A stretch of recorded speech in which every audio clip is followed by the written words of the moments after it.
বাংলা নিকেতন চ্যানেলে সবাইকে স্বাগত জানিয়ে শুরু করছি আজকের বাংলা ক্লাস। আজ বাংলা ক্লাসে আমরা ক্লাস 10-এর WBTA টেস্ট পেপারের যে 2 নম্বর স্কুলটা রয়েছে সেই 2 নম্বর স্কুলটির সলিউশন করব, কোশ্চেন অ্যান্সারগুলো। তো দেখতে থাকো তোমরা প্রশ্নের উত্তরগুলো এবং নিজেরাও একটু খেয়াল রাখো যেন এই প্রশ্নের উত্তরগুলো তোমাদের করতে কোনো রকম অসুবিধা যেন না হয়। দেখো একের দাগের যে MCQ প্রশ্নগুলো থাকে সেই প্রশ্নের প্রথম উত্তরটা দেখো কি হবে। বাবা তোর পেটে পেটে এত, তোর বলতে কার কথা বোঝানো হয়েছে? এখানে তপনের মা তপনকে এই কথা বলছিল যখন তপন কি করলো না, তপনের গল্পটা প্রকাশিত হলো তখন চারদিকে তো তপনের নাম ছড়িয়ে পড়লো যে লেখক সাহিত্যিক বলে, তো তখন তপনের মা তপনকে এই কথা বলছিল। তাহলে এখানে কোন উত্তরটা হবে না, ক্ষয়ের অপশানটা হবে তপনের কথা। আর বৃষ্টি হবে না, কি বলো, কে কাকে এই কথা বলেছিল? এই কথা নদের চাঁদ তার নতুন সহকারীকে বলেছিল। তাহলে অপশান হবে, কোন অপশানটা উত্তর হবে না, গয়ের অপশানটা উত্তর হবে, নদের চাঁদ নতুন সহকারীকে। তারপর একের 3 কি রয়েছে, আজ থেকে আমরা অমৃতকে অদল এবং ইসাবকে বদল বলে ডাকবো। বক্তাকে, বক্তা হলেন গ্রাম প্রধান। গ্রাম প্রধান অমৃতের নাম অদল এবং ইসাবের নাম বদল দিয়েছিলেন। তো এখানে একটু মনে রাখার একটা সহজ ট্রিক্স হচ্ছে অমৃত আর অদল। দেখো এখানে অমৃতের অ এবং অদলের অ এই দুটোর মধ্যে মিল আছে, তাই অমৃতকে অদল এবং ইসাবকে বদল, এটা পরীক্ষায় অনেক সময় পড়ে থাকে। অমৃতের নাম কি দেওয়া হয়েছিল এবং ইসাবের নাম কি দেওয়া হয়েছিল? তাহলে অমৃতকে কি দেওয়া হয়েছিল? অদল নাম দেওয়া হয়েছিল। পরের প্রশ্ন, তোমায় নিয়ে বেড়াবে গান, কোথায় বেড়াবে না, আমরা জানি কবিতায় রয়েছে তোমায় নিয়ে বেড়াবে গান নদীতে দেশ গায়ে। তাহলে একের 4-এর অপশান গ হবে উত্তর। একের 5 কি আছে, আনো রথ তরা করি ঘুচাবো এ অপবাদ বধির উপকূলে। বক্তাকে, বক্তা হচ্ছেন ইন্দ্রজিৎ। ইন্দ্রজিৎ কি অপবাদ ঘুচিয়ে দেবেন না, তার দেশকে ঘিরে ফেলেছে রিপুকুল। রিপুকুল অর্থাৎ এখানে রাম এবং লক্ষ্মণের যে সৈন্যরা তারা সবাই ঘিরে ফেলেছে। কেন না, তারা যুদ্ধে সীতাকে উদ্ধারের জন্য সেখানে গিয়েছিল, তো সেই নিজের দেশকে শত্রুদল ঘিরে ফেলেছে, এই অপবাদটা তিনি ঘুচিয়ে দেবেন কে না, ইন্দ্রজিৎ। তাহলে উত্তর হবে ঘ, ঘয়ের উত্তরটা হবে ইন্দ্রজিৎ। কালো ঘোমটার নিচে অপরিচিত ছিল তোমার মানব রূপ। তোমার বলতে এখানে কার কথা বলা হয়েছে? তোমার বলতে এখানে আফ্রিকার কথা বলা হয়েছে। মুঘল দরবারে একদিন তাদের কত না খাতির কত না সম্মান। এখানে তাদের বলতে কাদের কথা না, লিপি কুশলীদের। যারা লিপি কুশলী, যারা খুব সুন্দর হাতের লেখা ছিল, তারা কি করতো, তারা লেখাগুলোকে, তখন তো আর এইভাবে কম্পিউটারে টাইপ করা হতো না, তখন কি করা হতো না, যারা হাতের, যাদের সুন্দর সুন্দর লেখা, সোনার মতো অক্ষর, তো তাদেরকে দিয়ে বইগুলো তোলানো হতো অর্থাৎ লেখানো হতো, তো সেই তাদের খুব খ্যাতি ছিল। তাহলে উত্তর হবে ক। পরের প্রশ্নে চলে আসি, একের 8 যেটা কি রয়েছে প্রশ্ন না, যাদের জন্য বিজ্ঞান বিষয়ে বাংলা গ্রন্থ বা প্রবন্ধ লেখা হয় তাদেরকে মোটামুটি কটি শ্রেণীতে ভাগ করা হয়? তাদেরকে 2টি শ্রেণীতে ভাগ করা হয়।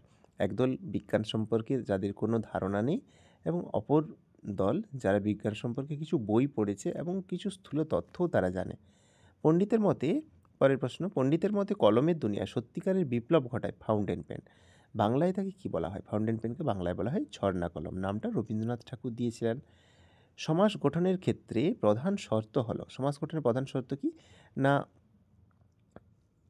কয়ের অপশান কি আছে, অর্থসঙ্গতি বজায় রাখা, সমস্যমান পদগুলির অর্থসঙ্গতি বজায় রাখা, ব্যাসবাক্যকে ভেঙে ফেলা, নাকি 2টি পদকে যুক্ত করা। মনে রাখতে হবে যে সমস্যমান যে পদগুলো তাদের অর্থসঙ্গতি বজায় রাখা। একের 11 কি, রূপক কর্মধারয় সমাসের ব্যাসবাক্য ব্যবহৃত রূপ শব্দটি কি? রূপ শব্দটি কি না, সদৃশ্যবাচক শব্দ। একের 12 কি আছে না, বাক্য গঠনের প্রধান শর্তগুলি কি কি? শর্তগুলো আমরা জানি বাক্য গঠনের 3টি প্রধান শর্ত, আকাঙ্ক্ষা, যোগ্যতা এবং আসক্তি। তাহলে অপশান গ। একের 13 কি রয়েছে না, যে সমাসে ব্যাসবাক্য তৈরির জন্য অন্য পদের সাহায্য নিতে হয় তাকে কি বলে? তাকে বলে নিত্য সমাস। তাহলে ক অপশান উত্তর হবে। একের 14 কি বলছে না, শাঁখ বাজছে। এখানে কোন বাচ্যের প্রয়োগ ঘটছে? কোন বাচ্য না, শাঁখ বাজে কর্মকর্ত্রী বাচ্য। এখানে কর্তা নেই, তাই কর্মই কর্তার ভূমিকা পালন করছে, তাই এটা কি হবে? অপশান ক এর উত্তরটা হবে। যদিও তিনি দরিদ্র তবুও তিনি অসৎ নন। এখানে তিনি দরিদ্র, যদিও তিনি দরিদ্র, এই খণ্ডবাক্যটি কি না, এই খণ্ডবাক্যটা হলো একটা, কয়ের অপশান আছে অপ্রধান খণ্ডবাক্য, প্রধান খণ্ডবাক্য, স্বাধীন খণ্ডবাক্য নাকি নিরপেক্ষ খণ্ডবাক্য? এটা একটা অপ্রধান খণ্ডবাক্য। কর্তাহীন যে বাক্যে কর্মই কর্তার আসনে বসে তাকে কি বলে? তাকে বলে কর্তাহীন যে বাক্যে কর্ম কর্তার আসনে বসে তাকে বলে কর্মকর্তৃবাচ্য। ভাববাচ্যের সঙ্গে কর্মবাচ্যের একমাত্র পার্থক্য হলো কি? ভাববাচ্যের সঙ্গে কর্মবাচ্যের একমাত্র পার্থক্য কি পার্থক্য? না, ভাববাচ্যে ক্রিয়ার ভাব প্রাধান্য পায়, কর্মবাচ্যে কর্মের ভাব প্রাধান্য পায়। তাহলে এখানে অপশান কি আছে? ভাববাচ্যে কর্মপদ থাকে, ভাববাচ্যে কর্মপদ থাকে না, ভাববাচ্যে ক্রিয়ার ভাব প্রাধান্য পায়, ওপরের তিনটির কোনোটিই নয়। তাহলে কি হবে? না, ওপরের তিনটির কোনোটিই নয়। আচ্ছা, এবার আমরা আলোচনা করব 2-এর দাগের যে এসএকিউ প্রশ্নগুলো আছে সেই প্রশ্নগুলো। কি বলা হচ্ছে? 2-এর 1-এর 1 কি বলা আছে? না, মাথার চুল খাড়া হয়ে উঠল। কারণটি কি? না, তপন যখন এক আসনে বসে একটা গল্প লিখে ফেললো তখন তার মাথার চুল খাড়া হয়ে উঠল। সন্ন্যাসী হাসলেন এবং চলে গেলেন। সন্ন্যাসী কেন হেসে চলে গিয়েছিলেন? কারণ সন্ন্যাসীর ঝোলার মধ্যে যখন জগদীশবাবু 100 টাকা ফেলে দেন তখন সন্ন্যাসী হাসলেন এবং চলে গেলেন। এতে কিন্তু সন্ন্যাসীর একটা অন্য দিক প্রকাশিত হয়েছে। সন্ন্যাসী খুশি হন টাকা পেয়ে, এই দিকটাই প্রকাশিত হয়েছে এখানে। ক্রমশ কথাটাও ছড়িয়ে পড়ে। কোন কথাটা ছড়িয়ে পড়ার কথা বলা হচ্ছে? না, তপনের গল্প যে কারেকশান করে দিয়েছে মেসো তার কথাটাই ছড়িয়ে পড়ে। জগদীশবাবু গিরিশ মহাপাত্রকে সদাশয় ব্যক্তি আখ্যা দিয়েছিলেন কেন?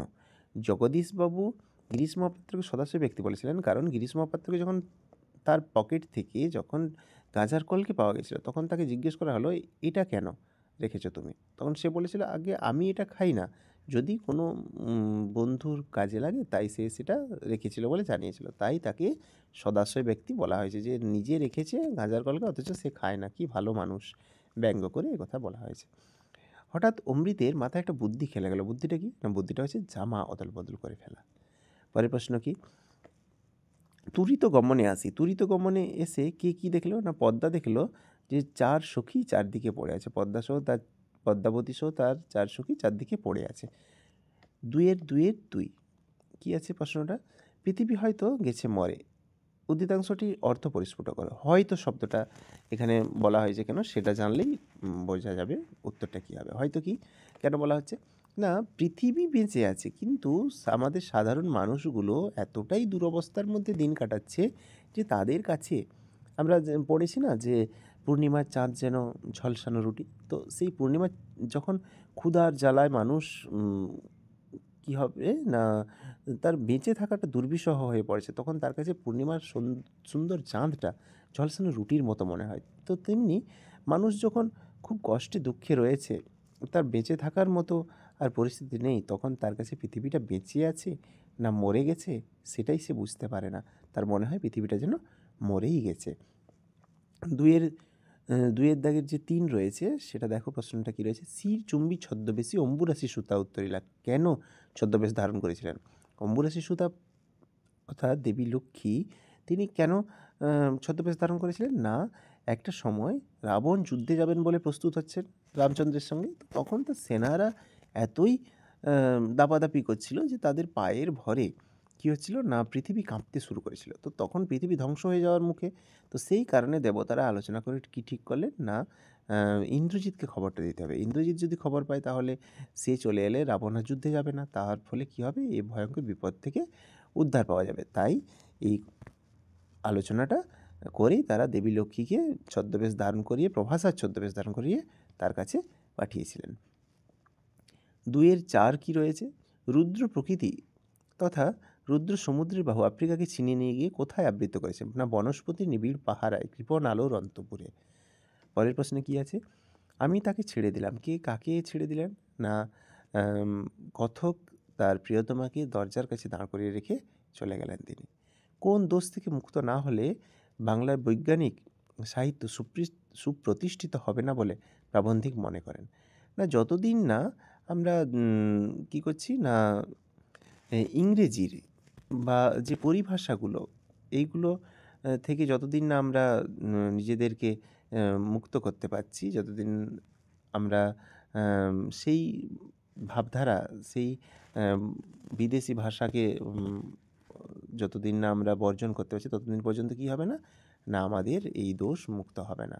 রাজশেখর বসুর মতে বাংলায় বিজ্ঞান বিষয়ক রচনার ভাষা কেমন হওয়া উচিত? না, এটা সহজ সরল এবং প্রাঞ্জল হওয়া উচিত। কালি রাখার দোয়াত কী কী দিয়ে তৈরি হতো? না, কাঁচের, কাঠের, পার্সেলিনের নানা ধরনের ধাতু দিয়ে তৈরি হতো। প্রাবন্ধিক শ্রীপান্ত প্রথম লেখালেখির সময় কী কী উপাদান ব্যবহৃত হতো? কী কী উপাদান? না, কাঠের বা কাঁচের তৈরি দোয়াত, তারপর কড়াইয়ের তলায় জমা কালি দিয়ে কালি এবং বাঁশের কঞ্চির কলম। তারপরে যে ব্যাকরণের প্রশ্নগুলো যে 8টা থাকে সেইগুলো দেখে নাও। 2.4.1-এর যে প্রশ্নটা, ছেলেরা ফুটবল খেলছে, তাহলে ফুটবল কী কারক? না, ফুটবলকে আমরা কী প্রশ্ন করতে পারি? ছেলেরা কী খেলছে, কী দিয়ে প্রশ্ন করলে কী হয়? কর্মকারক। আর ফুটবলে কোনো বিভক্তি নেই, আর যে বিভক্তিটা আছে সেটা হচ্ছে শূন্য বিভক্তি। শব্দ বিভক্তি বলতে কী বোঝো? না, শব্দের সঙ্গে যে বিভক্তি যুক্ত হয় তাকে আমরা শব্দ বিভক্তি বলি। তির্যক বিভক্তি কাকে বলে? না, যে বিভক্তি সমস্ত কারকে ব্যবহৃত হয় তাকে আমরা তির্যক বিভক্তি বলি। যেমন এ বিভক্তিটা সমস্ত কারকে ব্যবহৃত হতে পারে। দাদা ঠাকুর কী সমাস? না, যিনি দাদা তিনি ঠাকুর। হ্যাঁ, তো এটা বহুব্রীহি সমাস। অনুজ্ঞাবাচক বাক্যের দুটি বৈশিষ্ট্য। অনুজ্ঞাবাচক বাক্য কি? না, এখানে কোনো আদেশ, উপদেশ, অনুরোধ ইত্যাদি প্রকাশ পাবে এবং এটা হ্যাঁবাচক নাবাচক উভয়ই হতে পারে। তারপরে প্রশ্ন কি? অনুসর্গ কাকে বলে? উদাহরণ। অনুসর্গ কাকে বলে? না, যখন বাক্যে মধ্যে এমন কোনো পদ এসে যুক্ত হয় যে পদ বাক্যের অন্যান্য পদগুলির অর্থ পরিস্ফুট করে তাকে অনুসর্গ বলি আমরা। এটা সবসময় শব্দের পরে যুক্ত হয় এবং আলাদাভাবে স্বতন্ত্রভাবে সে বসে। তো হইতে থেকে তোর জন্য এই সবগুলো সব অনুসর্গের উদাহরণ। পূর্বপদ পরপদের পরিবর্তে একটি তৃতীয় অর্থ প্রাধান্য পায় কোন সমাসে? আমরা জানি বহুব্রীহি সমাসে এইরকম তৃতীয় অর্থ বা অন্য অর্থ প্রাধান্য পেয়ে থাকে। যেমন আমরা যদি বলি যে বিনা পানিতে যার, তাহলে বিনা পানিতে যার এখানে বিনা এবং পানি কাউকেই বোঝাচ্ছে না। কাকে বোঝাচ্ছে? না, সরস্বতীর কথা বোঝাচ্ছে। হ্যাঁ, তাই এখানে অন্য অর্থ প্রকাশ পাচ্ছে। তো তাই এটা কি? বহুব্রীহি সমাস উত্তর হবে। কখনোই হতে পারে না ব্যাস বাক্যটিকে অস্তুত্বক বাক্যে পরিণত করো। এই কখনোই হওয়া অসম্ভব। এটা কি তোমার বইটা কি তোমার আলমারিতে রাখা হয়েছে? এটা ভাববাচ্যে রয়েছে, তাহলে একে কী করতে হবে? কর্তৃবাচ্যে করতে হবে। বইটা কি তুমি আলমারিতে রেখেছ? পরের প্রশ্ন, পদগুচ্ছ বলতে কী বোঝো? তো পদগুচ্ছটা বলতে কী বোঝো? এই প্রশ্নের উত্তরটা আমি যেহেতু সবগুলো প্রশ্নের উত্তর তোমাদেরকে বললাম, এই প্রশ্নের উত্তরটা তোমরা অবশ্যই কেমন মাধ্যমিকে তোমরা নিজেরা কীভাবে প্রস্তুতি নিয়েছো সেটা তোমরা যাতে আমি জানতে পারি তার জন্য এই প্রশ্নটার উত্তর তোমরা কমেন্টে আমাকে অবশ্যই জানিও। আর যদি না পারো তারপর আমি কমেন্টে তোমাদের লিখে দেবো। তো ধন্যবাদ। যদি ভিডিওটা ভালো লাগে অবশ্যই একটা লাইক দিয়ে চ্যানেলটাকে সাবস্ক্রাইব করে রাখো।